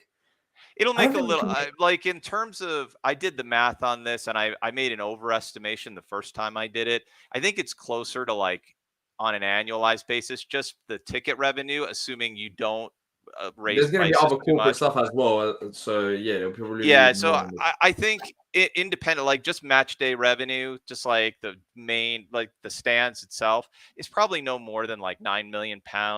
It's the other stuff around it that probably gets you more, like you get corporate sponsorship, you get higher commercial revenue. 50 million.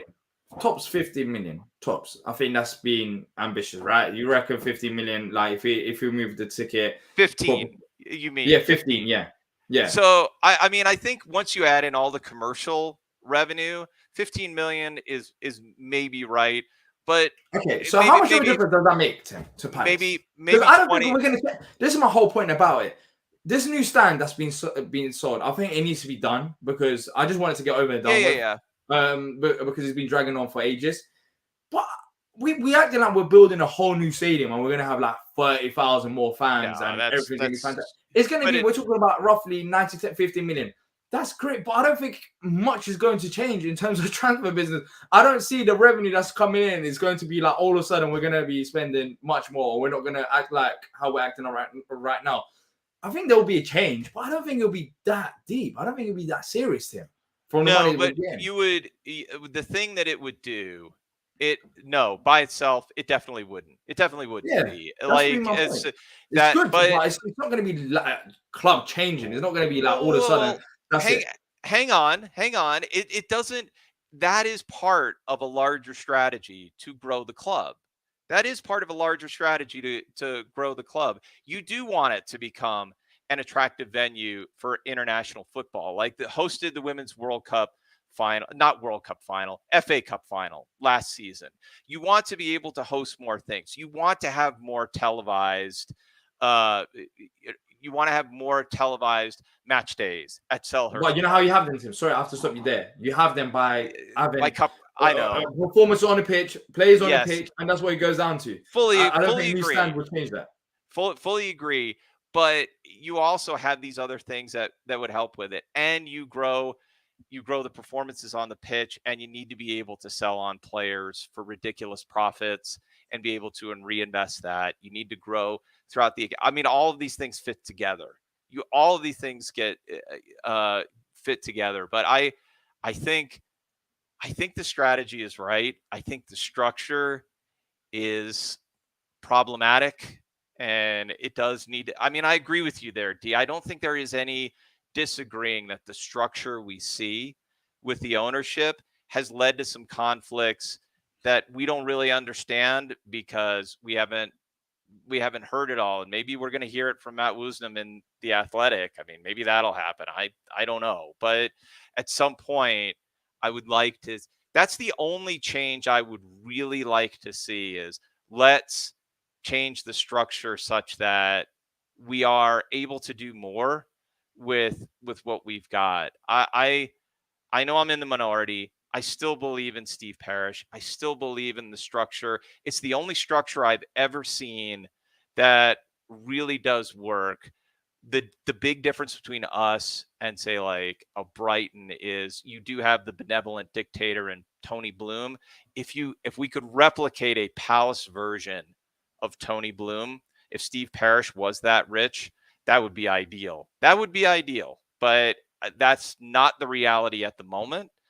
Tony So I- Bloom ain't that rich though, Tim. He's rich, but he's not that. He's not like the level. Yeah, but he's the guy that calls. He's given a lot of loan to the club, but it's paid off. He's taking a Dude, gamble. Funny enough, he's working the gambling industry, so He has taking a gamble is not a surprise. But yeah, that's the thing. Like with Palace, we can see it with maybe Eze Doucouré, etc. But then again, Tim, we sell Eze Doucouré based on what we've seen so far. We haven't even replaced Zaha. You can make that argument. Maybe France is that replaceable, but we haven't replaced Zaha.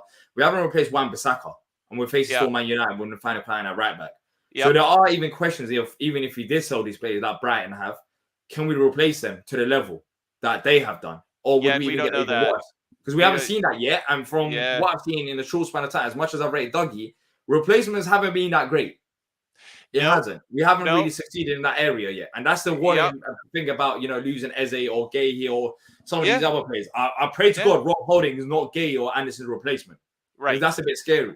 Yeah. But then again, with this club, it wouldn't surprise me. Yeah. I mean, that's a really fair point, and we have not proven that yet. There is a lot to prove. I think it's very hard, and we're in a weird transition period. We are going to need, in order for us to kick on, I don't think there is any other alternative besides us. We do need to recruit better, and maybe in South America. I would personally, I know, again, I'm totally biased, but like, have you seen the players that come out of FC Dallas here in the States? That's where Ricardo Pepi came out of. I would love to see Ricardo Pepi up front in a Palace shirt right now because he's banging them in for PSV. So I mean, we don't even have a striker apart from Mateta. So even if he wasn't banging them, he'd probably still play for Palace. I mean, I want to see us. I do want to see us recruiting. Definitely.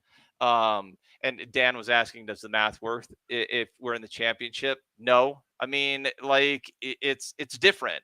And the gulf between the championship and the premiership, I mean, Steve Parrish gets a lot of stick for being afraid to get relegated. But I mean, if we get relegated, I don't know how soon we're coming back up, if we're coming back up. So I don't But then don't think this was a season where we could have pushed forward. When you're looking at it, look, so if you look at it from this perspective, we hired Roy Hodgson because we looked at the teams that got promoted. Sheffield United, Luton were always going to be a struggle. Burnley is a team where, yes, they've been playing great football, but you could also say that they're, the level of Championship to Premier League, that this season is, even before the season started, 2 out of 3 teams at least that we knew that was going to struggle. 100%. Sheffield United lost their best players. Luton, with all due respect, they're getting promoted to the Premier League. They're still getting adjusted. So this could have been the season that we could have took a bit more risk because the potential of relegation could have been less in terms of buying 1 or 2 extra players and trying to push forward. But instead of that, what it feels like is we brought back Roy Hodgson because we know Roy Hodgson can keep us up. We didn't sign the positions that we needed to do in terms of bringing in more attackers and forwards that we know we need to do, and it all falls down to the same thing because we know that Hodgson will be able to keep us up with a limited amount of squad. I feel like we take the piss whenever Roy's at the club, and we don't back him to the extent that we back other managers like we do with Vieira. And why? Because they want us to stay up. And Tim, it all falls down to that. Just staying up after 10 years is boring when you go to games, when you watch games week in, week out, and when you go in cup games and you don't have the squad depth because you wanted to make sure that we stay up first. We spend, as little money as possible. We spent a bit of money, of course, but we could have spent a bit more, just to stay up. That's where the frustration comes from. And you get knocked out to Manchester United, 3-0 in the Carabao Cup. We was, never expecting to beat Manchester United anyways. But we have still question marks about squad depth, about, manager, about what's going to happen next season. It's all because of short-term planning. Every season, it feels like we're willing to stay up. The only time that I felt like we wanted to push on, or twice, you can make the argument, Frank de Boer, it went wrong, but we tried to do something different there. And Patrick Vieira, where we tried to back him with all these great players, and it did work out in the first season, then he did it in the second season. But what you do when it doesn't work out in the second season, you try bringing a manager that's still going to try to get the best out of these players in terms of attacking football. But it seemed like we wanted to stay with Roy because we know that he will keep us up more than anything. Even if he's not great, even if we don't push forward or don't play great football, we know there's a good chance he'll keep us up with the squad. And it all falls down to that. And that's my issue. After being a fan of this club, and I don't want to act spoiled, we've gone through way shitter times than what it is right now. But you just want to see a bit more. You want to see build on what we have. We all want that, D. But we all want that. But it feels like we're taking a step back. It's about staying up again this season, more than anything. No, I'm not buying. 6 games in, I'm not buying that. I'm not buying. Okay, well, forget about the games. So from what we've done this summer, bringing back Roy, when we know of Roy for 5 years' time, he's but that, you can't. Come on, are you? Let me make sure I'm understanding you correctly. Are you saying that bringing in Roy for this season was primarily to stay up and not try to kick on? Yeah. No. I'm not having that. We brought in Roy to kick on, Tim. Is that what you're saying? We brought in Roy to kick on. If that was the case, then why did we not sign Roy in a contract longer than 1 year? I don't think we could have gotten him to agree to more than 1 year. But I'll set that aside. I'll set that aside. Let me answer your question about this team and what we thought Roy could do with it. I think we genuinely believed, based on last season's results and how some of our best players were playing and playing for him and what they were saying about him and how he was going about his business, that we genuinely could be a top 10 team with Roy this season. I do not think that we hired on Roy just to be a stay up this season. Okay. No, I'm not. Okay, I'm not having that. Okay. But what did Roy say last season about top 10? He said, with the squad that we have right now, which we lost Zaha in the squad, with a few other additions, we can be a top 10 side. Did we do enough in the transfer market to push us on to be a top 10 side or, push for top 7? Do you think we've done that enough? I don't think we have enough depth. Okay, but I will say of why we brought back Roy, because I think, yes, we might have a hope that Roy could push into the top 10 if results went our way. But the one thing for sure under Roy that wouldn't be the case under a different manager, where you most likely have to spend a bit more to make sure it's a guarantee, is that the guarantee of staying up is much higher than it is with any other manager. And I think it all falls down to that. Okay. And I think that's why we appointed Roy. There's a chance that we could have pushed forward to the top 10, and there's still a chance right now. But the first thing on their minds is making sure we stay up. I understand it, but that's the thing. And that's why we didn't push forward. And that's why we didn't strengthen the players that we know that we needed to strengthen, because we know that there's a possibility. There's a possibility that we could get top 10. But we know for sure with this group of players that we will be staying up. And I think it all falls down to that, Tim. I don't think we brought back Roy to push forward. I don't think so. If we did, then we would have backed him like we have backed other managers like Patrick Vieira when he first joined the club. And the reason why we backed Patrick Vieira, yes, we got rid of a lot of players, but we knew that with this group of players, there's a massive risk that Patrick Vieira could have got us relegated. But with Roy, one thing we do know, he's more than likely to keep us up, regardless of if you bring in Ekitike or if you sign another right back. And I think it all falls down to that. And it's that negative approach when we do bring back Roy. And Parrish did say as much. He did say, like in that high performance interview, but I still think there two things can be true at the same time. But let me just validate what you just said. On the high performance podcast, Parrish did say about the type of player the type of manager that Roy is. Like, he can get you, what was it? Like 3 wins out of 10, no matter what. You give him some decent players, he'll give you 4. If you give him some great players, he can get you like 6 or 7. And so he did kind of confirm what you're saying, like less risk. Roy is less risky. So I think that's true. But I think two things can be true at the same time. I don't believe that the reason that we didn't bring in more players is because we think we don't have to because of Roy. I don't think it's that. I think it goes to the point you made before, which is about the structure.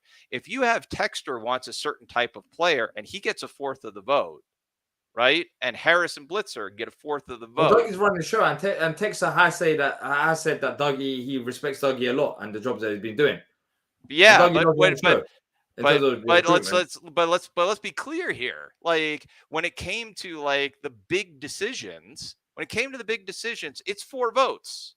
It's 4 votes. And so if they're ever split, then there may be some. So you may have had, right? Like, here's an example of a big decision that would require 4 votes. What's our transfer budget going to be? And let's say Textor says, I want us to spend 60 million. Let's say Paris said, I'm for that. I don't think we can spend 60, but let's go to 45. And Harris and Blitzer say, no, we can't do that. Here's the maximum we're willing to see us spend. I mean, I don't know that's what happened, but I don't think there's an unwillingness to back Roy. But I do think this is where I think your structure argument is really important.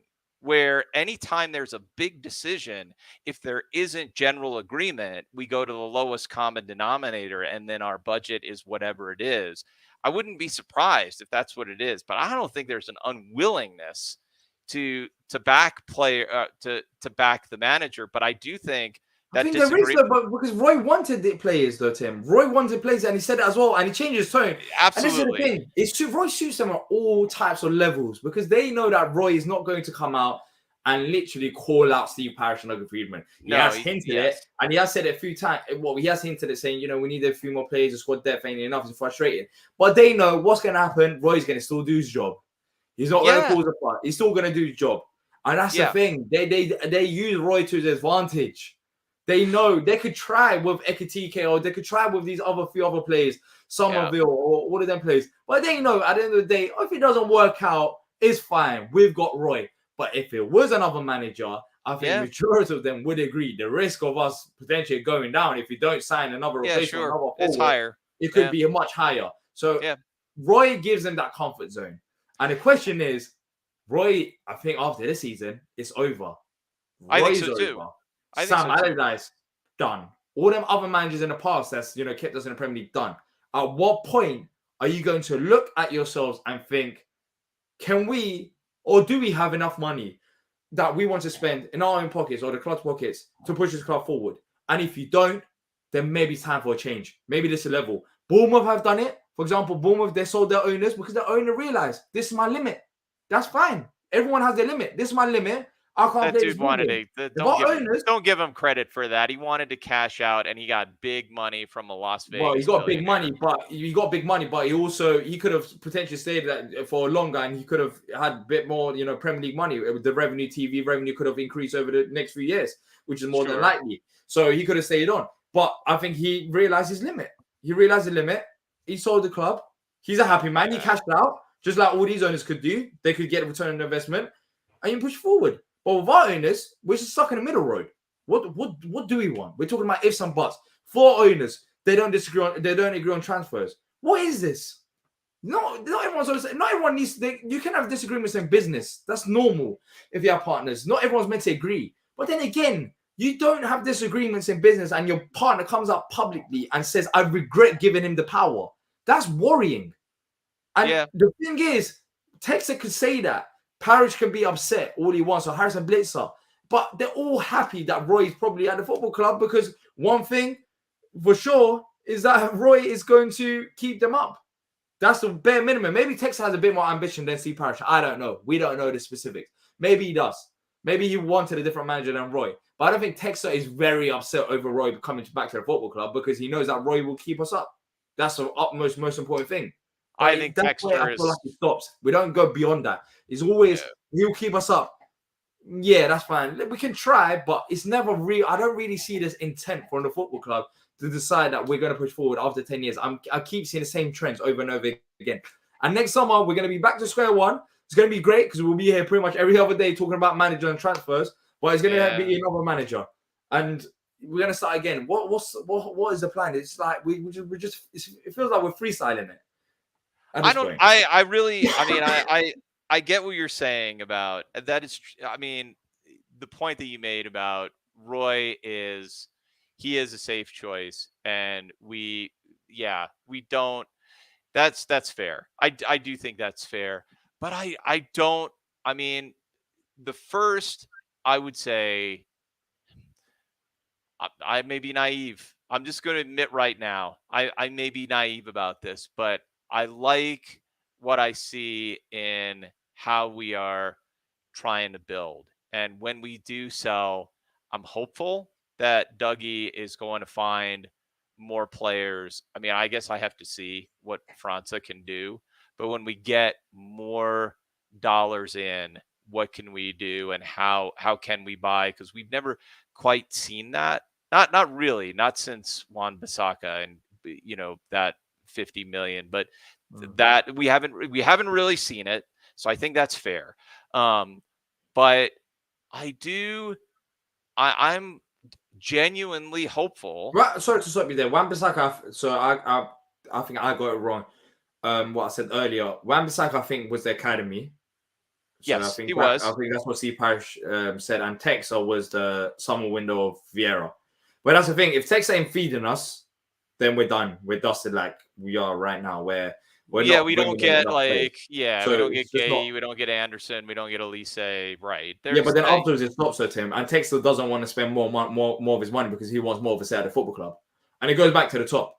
That's what I'm saying. Like he clearly wants more of a say in the football club and how it's run. So if Texas is not going to put the money next summer, then are we going to have a similar window, or do we have to sell Eze? It's just it's a headache. Tim, let me ask you this question, and we're going to wrap up. Sure, what do you want as a Palace fan? Forget the business side of it. What do you want as a Palace fan? As a fan, I'm not talking about business. What's the purpose of this? You want to win games, you want to win trophies, right? You want to, ideally, I hate to admit this, but you want to have the opportunity to see Palace play in Europe because we've never done that. It'll be exciting. I mean, that would be. Is that what you want? Maybe I'm putting words into your mouth. What do you want? No, that is what I want. I want to see us progress. I do want to see us progress. I want us to become a permanent fixture in the league and progressing up the table. And I think that we are figuring it out, but we ain't there yet. Yeah. And forget about today's game. Let's say we had Luton or whatever and we beat Luton instead of losing 3-0 to Manchester United. How do we even have the squad depth? It was a very good point by Eligi that we could go for a cup run this year. Not with the injuries. I think without the injuries, yes. But with the injuries, no chance. And if we're in this game for trophies and we've been calling for it, like we've been talking about, this is why it gets frustrating because we've been talking about these need for players and now we're having these injuries and we're getting exposed. We have an 11, but we don't have a squad. We have some areas where we have a decent squad, but in attack, with losing Wilf, there's a massive gap there on top of that injuries as well. Yeah. Do you have faith that these owners will deliver what you want?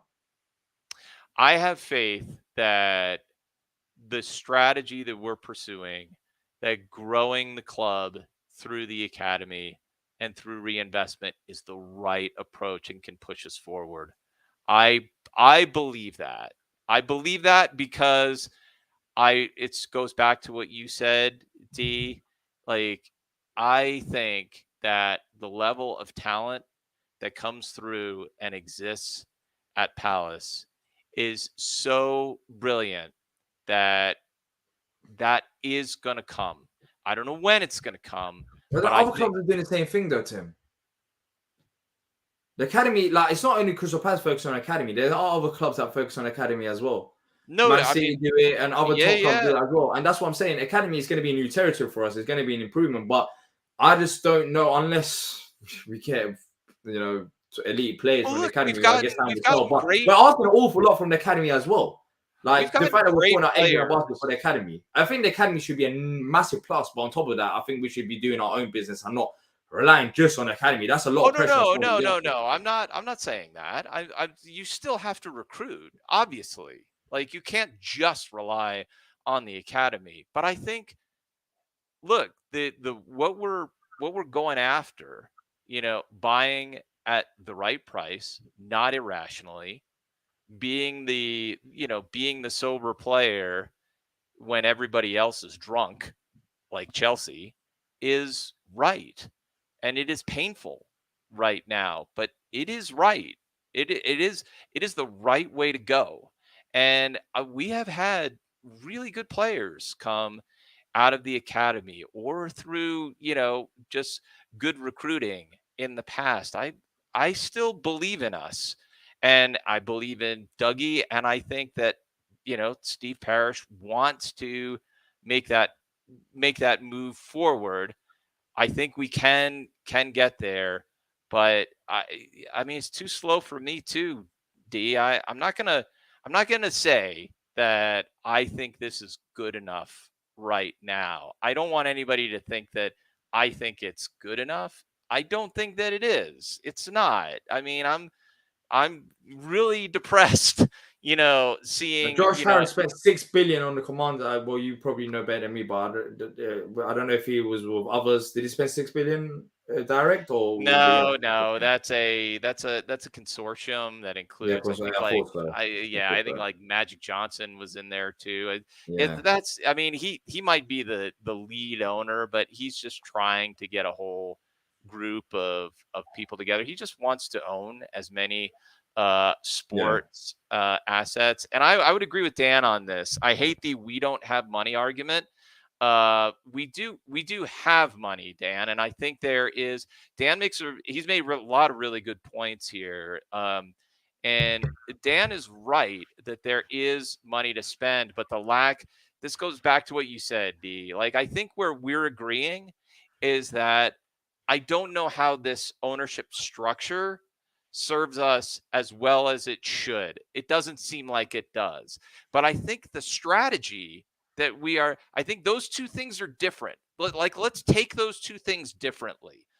The owners that structure may not be serving us as well as I think it should, but I think the strategy that we're pursuing is correct. I think it's the only way to go forward. I really do not want us owned by a nation state. I really don't want us owned, honestly, D. I have severe doubts about an American billionaire, which is the option, a big American billionaire who is not Josh Harris. But I'm saying not Josh Harris or David Blitzer, but somebody else, like a big Silicon Valley billionaire comes in and says, like, oh yeah, this is an amazing property. I'm going to take this over. I'm going to redo everything, and it's going to be great. I just, maybe I'm jaded and I'm just too old because I've seen this too many times before. I think that is bad news, and I don't want anything. But what to do ethic with and it. moral, like, even with Harris and Blitzer, I mean, are they the greatest people on earth? No, ask Patrick. Like, you get it, like, ask Patrick Sloat, man. He knows because he's seen their their ownership of the Sixers, and they've been brutal. So like, So that's there what I'm saying. is- So for me, I'll be honest, I want an owner who's best for Palace. Because I don't regardless, either. all these owners are dodgy in their own sense. I want an I owner don't that's the either. best for Palace. That's what I'll take. That's my stance on it. I understand where you're coming from, but I want the best for Palace. If you're Me going to too. put all your money in Palace, for example, you're going to elevate the club, the local community as well, just like, for example, Newcastle have done, then I want the best for Palace. Do you get it? I do too, and I think that of those owners, the one that I trust is Steve Parrish, because he's a fan. He is invested. He cares. I get it that there's real frustration here, but I think the man knows. I think he knows what he's doing. We can make some. We can give him some stick for being risk averse and trying and maybe over indexing on trying to keep us out of relegation instead of pushing us forward. I think that's fair. I'd rather see us pursuing the way we're going now and try to kick on from there. I mean, look, let's end on something positive, D. Like, Yeah. we don't know what we've got in Mateus França. We don't know what we've got in, lurking in the academy because we just haven't seen them yet. But we know that there's some real talent there. I really did. Does anybody know? Did Ola Adebayomi come on at all during the game? Nah, He didn't. Shit. No, Ozil came on. That was because Gyro got injured. He had a great opportunity to score, but he fluffed it. So Ozil came on, and Raksaki got benched at halftime in terms of. I mean, that's harsh. It's just it's harsh. So we don't know, but I do. I think you're right. I'm not sure who to trust amongst that ownership group. For me, the exception is Parrish. Parish makes the most sense to him. I agree because he's a Palace fan, but there's also another element to Parish as well. I know. Even if you're a Palace fan, Tim, as well, you still don't want to lose all your money. Do you get it? You're going to be thinking you're going to be covering your own pockets as well. There is also that. Like, I get it. He would have the best interest for Palace, but I'm pretty sure he would want to cover himself before anything. He doesn't want to lose, all this potential money that you could be making from Palace as well. So there is also that element as well. But of course, I agree. Like, he wants the best from Palace, but I don't think he is perfect. Like, he would, lose everything for Palace. I don't think he'll do that because I don't think many people will do that. I don't want to lose their worth. But he doesn't have to. But of course, he's gonna. That's another element as well. He'll be covering his own pockets. Steve Parish. But look, man, let me let you. I mean, I took up way too much of your time, man. But I thank you for. No, it's a good conversation. Hopefully on Saturday we can actually talk about a game or a result or something. Hopefully it's not 3-0, but after the game, and I guess right now social media is probably still burning. But even during the game, a lot of people, was frustrated. And it is frustrating, man. It is. I mean, the Carabao Cup now, I guess it's all on the league. Just. Get 0 shots on target again, try and get a point, I guess. But geez, we have to try and get something against Man United. We can't give them the respect that we gave them today because we gave them too much. You better be. I mean, for me, like coming into this game on Saturday, this is one of those where so pardon my language, but you get your ass handed to you. So now it's about response, right? Response, we absolutely got our ass handed to us. So now, that sucks and I hate it as a fan, but now it's like, okay, show me what you got. If you come in and you lose 3-0 and we get somebody gets sent off with a red card, but we are putting in challenges and we're running and we're getting shots on target and we are making the game absolutely miserable for United, you know what, D, I would still take that because it's fight. And you want to see a reaction. That's the most important thing. Saturday, we want to see a reaction, and hopefully we do get a reaction. But even if we don't, we'll be here for the live match reaction. So before Saturday, we'll be probably doing a bit of previews here and there. Maybe there might be some news coming out after that game. God knows what happens. There's been a few transfer reports already coming out towards the end of September. So Palace news, I guess, over time. We'll start getting busy as we build up to the January transfer window. But Tim, thank you for coming on. Hopefully we'll catch up. You're the best, man. You're the best. Thanks so much, D. Take care, man. Take care. All right. On that note, it's past midnight, so I have to go have food, and then afterwards I need to wait for it to digest and go to the gym. But funny enough, I never thought in my life that the longest match reaction show, I think, anyways, nearly 2 hours, was going to be a 3-0 defeat against Man United in the Carabao Cup. But here we are. Look, thanks to every single one of you that's tuned in for the 2 hours and others that's joined later. If you have enjoyed it, if you are enjoying it, make sure to hit the like button and subscribe. We'll most likely be back. I don't know when, maybe tomorrow, as early as tomorrow, for more Palace content. Take care, people. We're out there, Carabao Cup, but now it's all about reaction. Reaction against United again at Old Trafford again on Saturday. But until then, up the Palace, keep safe.